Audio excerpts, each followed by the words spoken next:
Mamlaka ya Mapato Tanzania na hasa kwa nafasi yangu kama mkurugenzi wa huduma na elimu, tuna furaha ya kipekee kushirikiana nanyi katika mafunzo haya ambayo yatafanyika siku ya leo na kesho, kwa sababu ya umuhimu wa nafasi zenu katika ukusanyaji wa mapato ya serikali. Mimi kwa kuwa sio msemaji sana kwa siku ya leo, nipende tu kusema kwamba mtegemee mambo mazuri na pia mjisikie huru sana kuuliza maswali yote ambayo mnayo.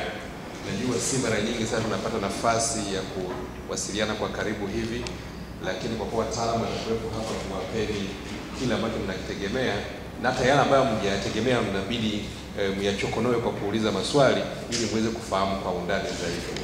Lakini pamoja na hayo, msiishie tu hapa, bado mtaweza kupata nafasi ya kwenda kuwasiliana nasi kupitia njia mbalimbali ambazo mtaelekezwa na wawezeshaji, ili wakati wote unapokumbana na swali, unapokumbana na jambo gumu katika utekelezaji wa majukumu yako, hasa inayohusiana na ukusanyaji mapato, basi uwe huru kuuliza swali na sisi tutakuwa tunaweza kuwapa majibu kadri mnavyoyauliza, au kuna mambo mapya kama sheria mpya na vitu vingine vyote ambavyo vinajitokeza.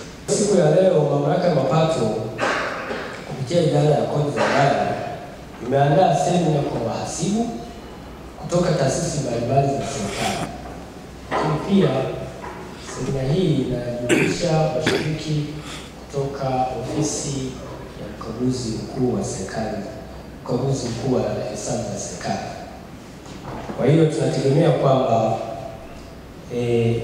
kwa semina hii ambayo tumeiandaa katika makundi mawili siku ya leo na kesho, mwisho wa siku tunatarajia kwamba tunaporudi kwenye shughuli zetu kwenye ofisi yetu, tutakuwa tunatimiza wajibu wetu wa kulipa kodi bila kuwa na kigugumizi, kwa sababu katika utendaji tumeshuhudia sehemu mbalimbali tunapokuja kukagua, tunagundua ni swala la elimu. Mtu mhasibu aliyoko serikalini hajui anapotoa huduma, anapopewa huduma ni kodi gani inahusiana ili aweze kukata. Kwa hiyo tunaona kwamba ni vizuri tukawapa elimu hii. Lakini lengo la elimu la semina kama hizi ni kuongeza uelewa wa masuala mazima ya kodi miongoni mwa wahasibu wa serikali pamoja na wakaguzi wa serikali. Na sisi katika mamlaka tunafaidika sana tunapoona taasisi mbalimbali za serikali zinashirikiana. Tunashirikiana katika kujenga ufanisi katika mchakato wa ukusanyaji. Na sisi commitment yetu kuhakikisha kwamba tunaendelea kutoa elimu ya kodi kwa wadau mbalimbali, ikiwemo taasisi za serikali, taasisi zisizo za serikali na taasisi ambazo pia hazifanyi biashara lakini zina wajibu wa comply na mambo mbalimbali yanayohusiana na kodi. Kwa hiyo ndugu mgeni rasmi, jukumu langu leo ni fupi tu. Kwanza kuwakaribisha washiriki wote katika semina hii, lakini kukukaribisha wewe mgeni rasmi ili uweze kufungulia semina hii. Naamini unalo neno zuri na zito kwa siku ya leo kwa washiriki wetu, ili tunapoanza semina hii asubuhi hii, basi sote tuwe katika mwelekeo mmoja kwamba lengo la serikali katika masuala mazima ya ukusanyaji wa mapato, focus yetu iko hiyo. Kwanza kabisa, awali ya yote, labda niseme niwapongeze wenzangu wa TRA, idara walipa kodi za ndani na walipa kodi wakubwa ambao wote wanashughulikia kodi za ndani kwa kuandaa semina hii ambayo naamini itakuwa msaada mkubwa sana kwetu sisi ambao ni walipa kodi.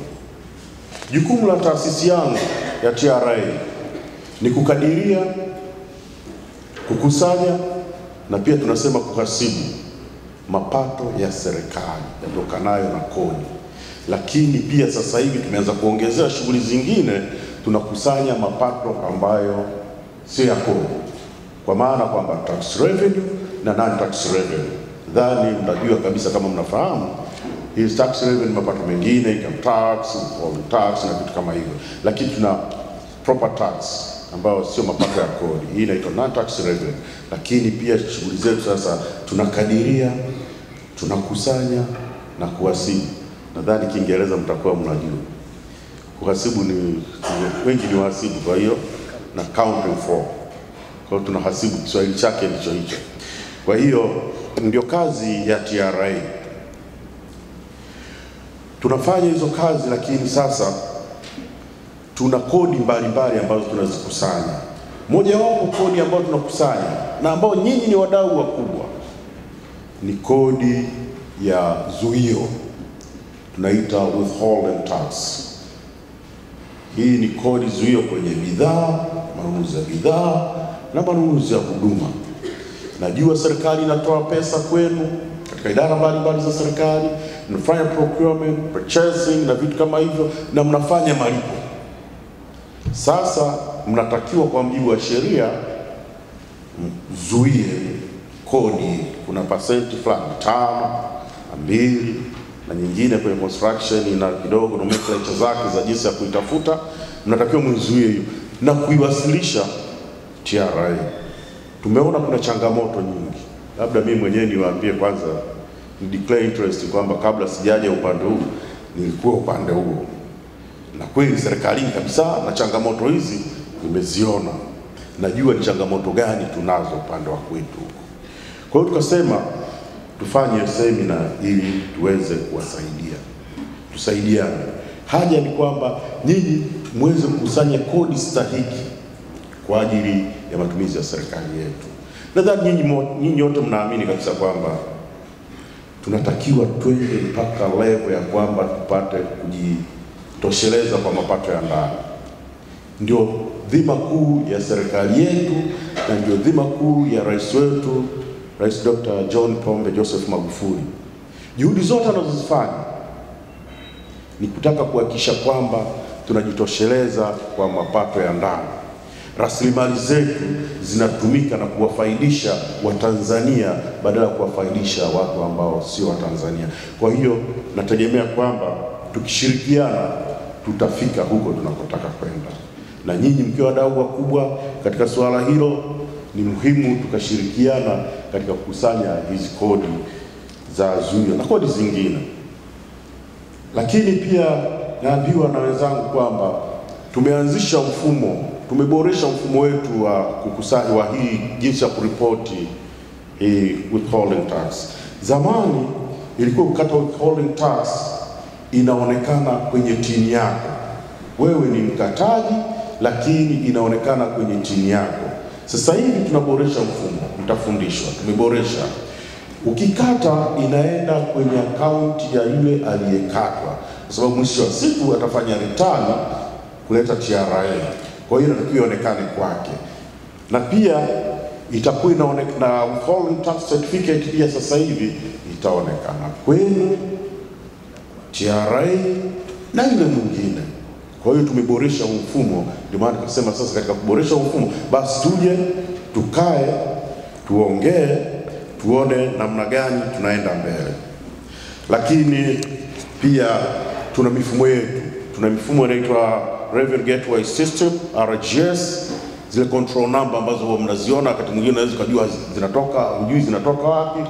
Tunataka tuelimishane ni nini kinafanyika katika zile huo mfumo wa RGS. Tuna mambo mengi. Najua kuna changamoto nyingi. Nategemea nyinyi katika siku hii ya leo muulize maswali yote. Maswali yote, nasema yote yanayowasumbua katika masuala ya kodi. Naamini watumishi wa serikali hamna motive yoyote ya kuweza kuchenga si usilipe kodi, haipo. Kinachotakiwa ni elimu tu jinsi ya kufanya. Unatakiwa ufanye nini? Basi ndio kitu ambacho tunaenda kukipata leo hapa.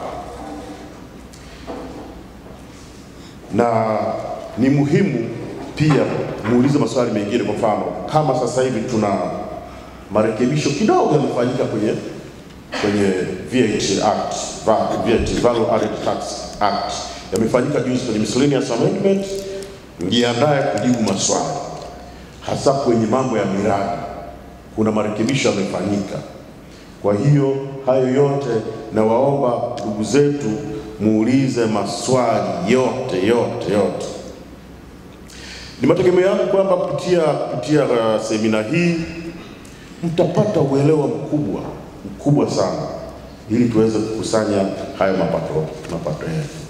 Lakini pia tutawafundisha mambo ya EFDMS.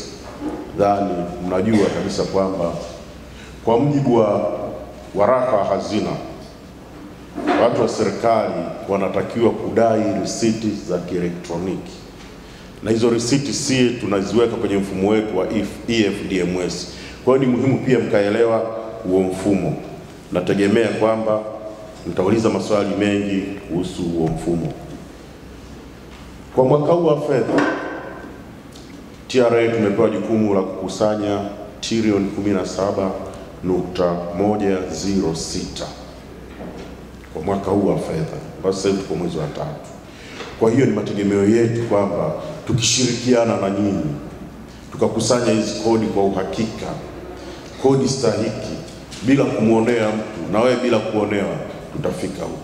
Ndio maana tukasema tuwaite wenzetu tuje tuelimishane, tuone namna gani ya kwenda huko. Hizi pesa hizi ambazo tunazikusanya ndizo zinaletwa kwenu kwa ajili ya kutekeleza miradi mbalimbali. Na niseme sasa hivi mimi natoza kodi kwa fahari, kwa sababu nikiulizwa kodi zinafanya nini, nina cha kusema.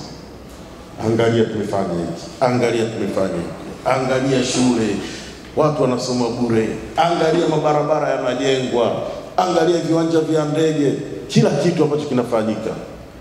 Nyingi ya hilo ni kodi ambazo tunakusanya sisi serikalini, na ambazo tunategemea nyinyi mtaenda kuzitumia vizuri kuwaletea wananchi maendeleo, kwa sababu nyinyi wengi wenu ni wahasibu, ndio mnatumia hizo kodi vizuri, mnazitumia hizo kodi. Nitoa wito, hizo kodi, pesa mkiletewa na serikali, msitumie vizuri kwa miradi iende vizuri. Mkate kodi stahiki, mwalipe watu malipo yao, lakini mkumbuke kwamba huyu unayemlipa kuna kodi ya serikali, muikate. Kwa hiyo nategemea tukishirikiana hizi trilioni 17.106 tutaifikia. Lakini niseme pia kwamba nitoe wito, kila nikutana na watu huwa nasema natoa wito wa matumizi ya EFD. Matumizi ya EFD ni muhimu, yanatusaidia kwenye kupata corporation tax, lakini pia yanatusaidia kupata VAT.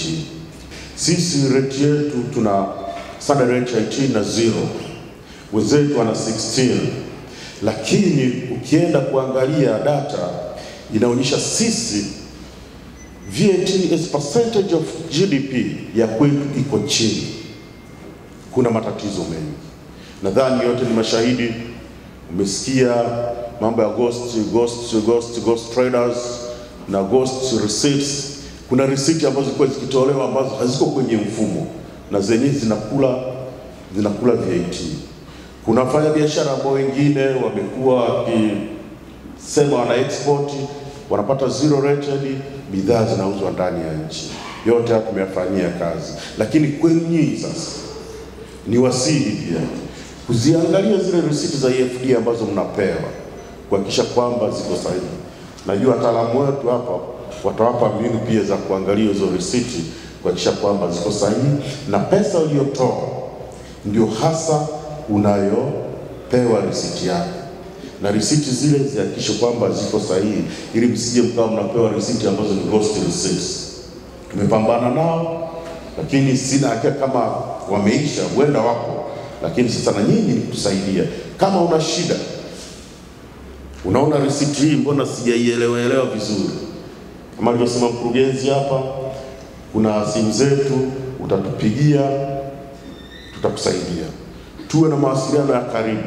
Nitoe wito kama manager na elimu kwa walipa kodi, tuwe karibu na walipa kodi wetu.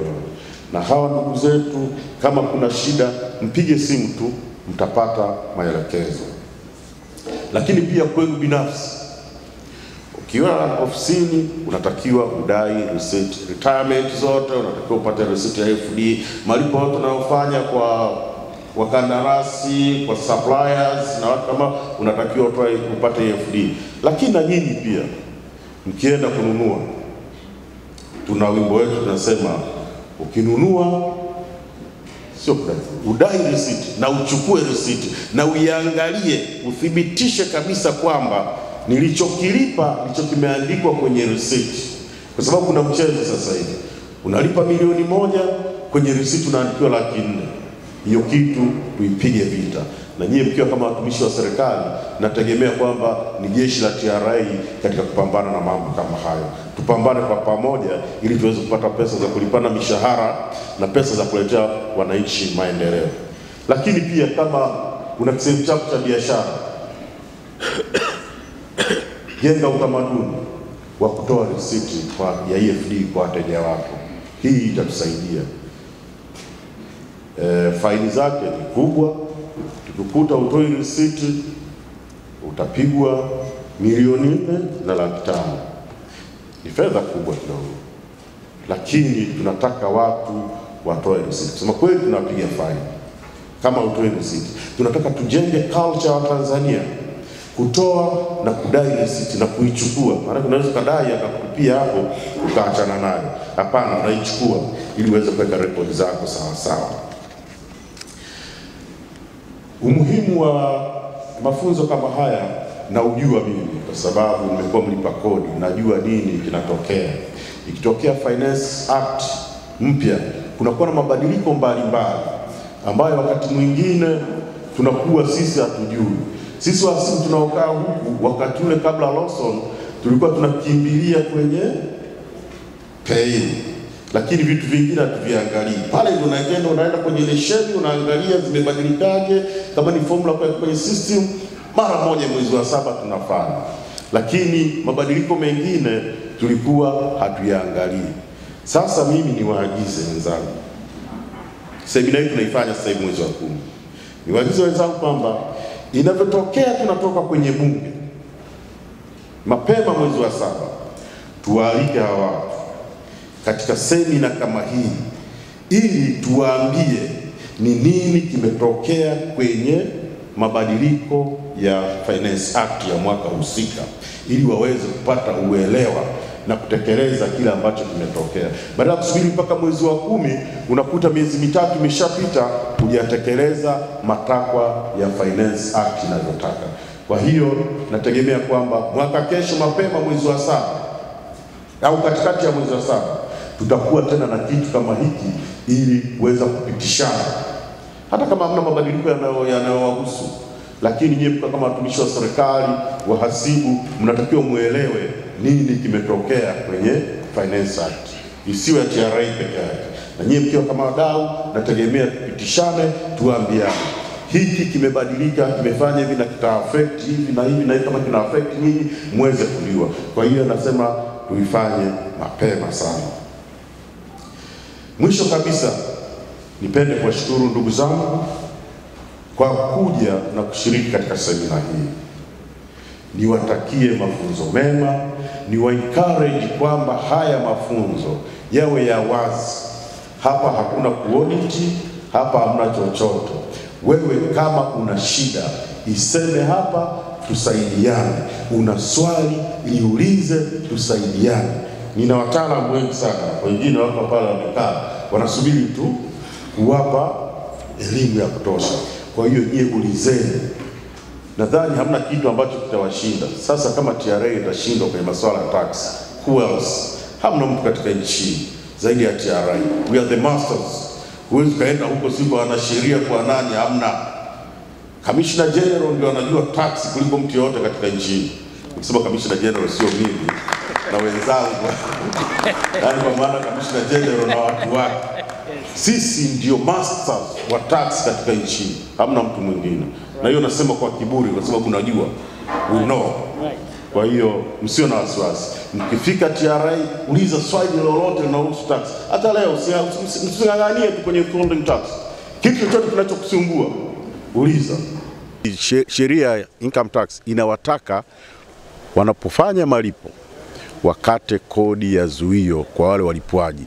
Sasa tumegundua kwamba kumekuwa na changamoto sana katika serikali, hasa watumishi wa serikali, wahasibu wa serikali na wakaguzi, kujua namna gani ya kutekeleza hii sheria. Ndio maana tukaamua kwamba leo tuje hapa tuwaelimishe kuhusu hii kodi ya zuio pamoja na kodi zingine mbalimbali. Nimewaambia kwamba wawe wazi kuuliza maswali mbalimbali ili tuweze kuona jinsi gani ya kusaidiana. Wao kama walipa kodi waelewe nini wajibu wao katika kukusanya kodi za serikali, katika kulipa kodi za serikali. Kwa hiyo ndio kitu ambacho tumekuja kufanya leo. Mwaka huu Bunge la Jamhuri ya Muungano wa Tanzania limetupa lengo la kukusanya trilioni 17.106 kuanzia mwezi wa 7 mpaka mwezi wa 6 mwaka ujao. Na ni mategemeo yetu kwamba kwa kushirikiana kama tunavyosema, kwa kutoa elimu kwa walipa kodi, watu wakajua wajibu wao kulipa kodi, basi tutafikia hilo lengo itakapofika mwezi wa 6. Kwa jina naitwa Janet Nsenga, mimi ni mhasibu kutoka Taasisi ya Elimu ya Watu Wazima.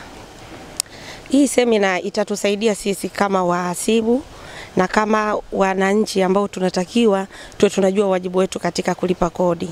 Na hasa nikizungumzia sisi kama wafanyakazi wa serikali, especially sisi tukiwa kama ni wakusanyaji pia wa mapato ya serikali. Kwa hiyo hii itatusaidia kuweza kujua ni kiasi gani serikali inaweza kukusanya mapato yake. Na kama tulivyoambiwa na kamishna kwamba lengo la TRA katika kusanya mapato linatakiwa lifikie trilioni 17. Kwa hiyo na sisi kama tukiwa wahasibu, hii semina itatusaidia tuweze kukusanya hayo mapato, tuweze kufikia lengo la serikali. Kwa jina naitwa Tuntufe Mwambene, ni mkaguzi wa mahesabu ya ndani kutoka Benki Kuu ya Tanzania. Semina hii itatusaidia sana, hasa wahasibu pamoja na wakaguzi, kuhakikisha kwamba kodi ya zuio tunai-assess kwa usahihi, lakini pia inawasilishwa kwa wakati kwa mujibu wa sheria. Na pili, kwa kuhudhuria hii semina itatusaidia sana kuweza kuelewa mabadiliko ambayo yametokea katika sheria za kodi. Kwa hiyo hii semina ni muhimu sana, hasa kwa kipindi hiki ambapo serikali inahamasisha watu kutoa kodi.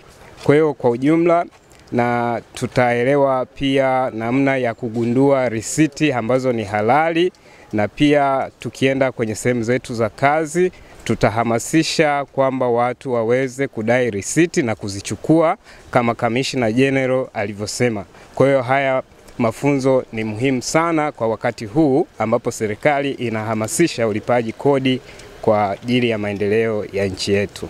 Asante. Mtazamaji wa TRA Online TV, umesikia kutoka kwa Kamishna Mkuu wa Mamlaka ya Mapato Tanzania kwamba wito wa Mamlaka ya Mapato Tanzania ni kusisitiza wananchi kuchukua risiti pale wanaponunua bidhaa yoyote, na vile vile wafanyabiashara kutoa risiti bila shinikizo. Mamlaka ya Mapato Tanzania inasisitiza ukiuza toa risiti na ukinunua dai risiti. Pamoja tunajenga taifa letu.